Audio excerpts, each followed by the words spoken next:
tirage surprise, je vous invite à vous laisser inspirer par les images et les mots de ces cartes, tout en vous rappelant que vous pouvez interpréter ce jeu différemment, l'adapter à votre réalité.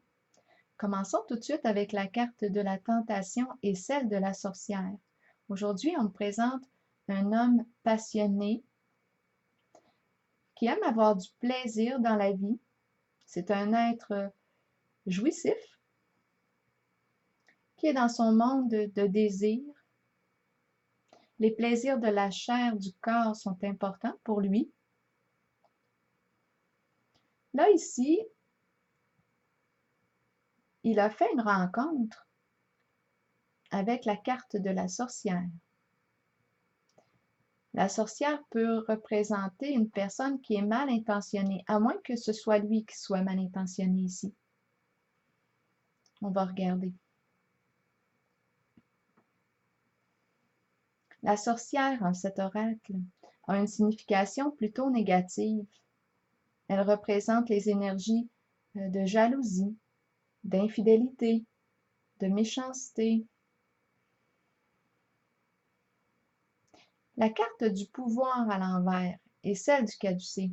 Bien, le caducée représente la Kundalini, l'énergie de vie, l'énergie sexuelle. La carte du pouvoir est à l'envers. Ici, c'est un peu comme si ce masculin avait de la difficulté à maîtriser son énergie sexuelle. Là, ici, la personne qui est proche de lui, ça peut être sa compagne actuelle, est représentée par la carte de la fertilité et du hasard. Bien, ici, on nous dit qu'elle a saisi une occasion ici de chance pour elle.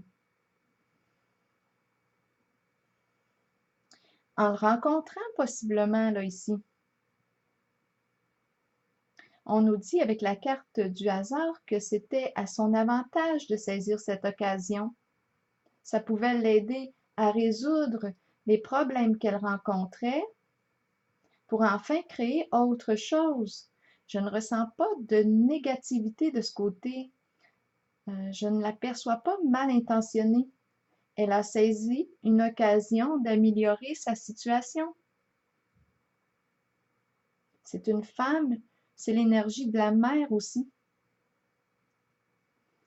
Avec la carte de l'ombre et celle de la passion, la carte rouge, et celle du dragon, bien ici, on nous dit que cette rencontre agit comme un miroir qui invite ce masculin à se rencontrer lui-même, à rencontrer ses peurs aussi. C'est une occasion là, pour lui d'aller explorer ses profondeurs.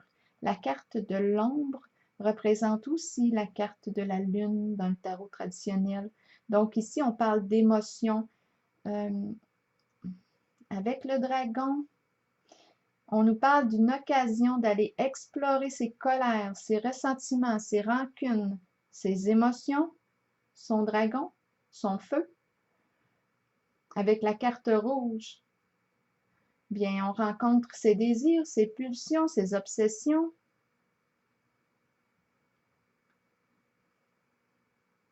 Oui, la carte rouge ici peut dire que c'est l'occasion d'approfondir pour comprendre qu'est-ce qui fait que ces relations amoureuses sont tumultueuses. Parce que là, on ne peut pas tout le temps décharger sur l'autre la responsabilité quand ça va mal.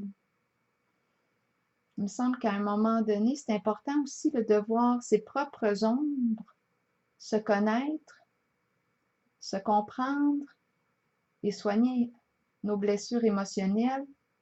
Peut-être ici que cet homme, avec le dragon, peut-être qu'il en veut inconsciemment à la femme. Il y a quelque chose à explorer ici, avec l'aide d'un professionnel. Oui, peut-être pour explorer sa relation aux femmes, à la mère aussi peut-être.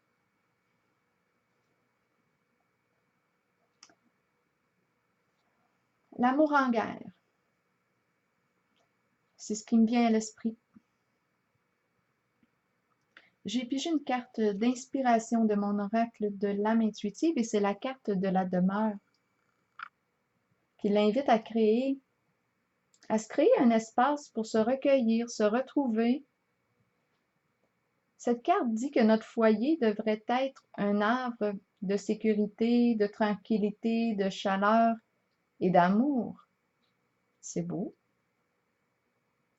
Mais là, avec la carte du dragon, la carte rouge des désirs et celle de l'ombre, qui est aussi celle de la lune dans le tarot traditionnel, bien, je pense qu'il a quelque chose, ce masculin, à explorer, qui se situe peut-être bien au niveau de sa relation avec la première femme de sa vie. Je pense que c'est pour ça qu'il y a des spécialistes des relations, les psys, qui nous aident à mieux nous comprendre. Alors voilà, je vais m'arrêter ici et je vous souhaite bonne réflexion.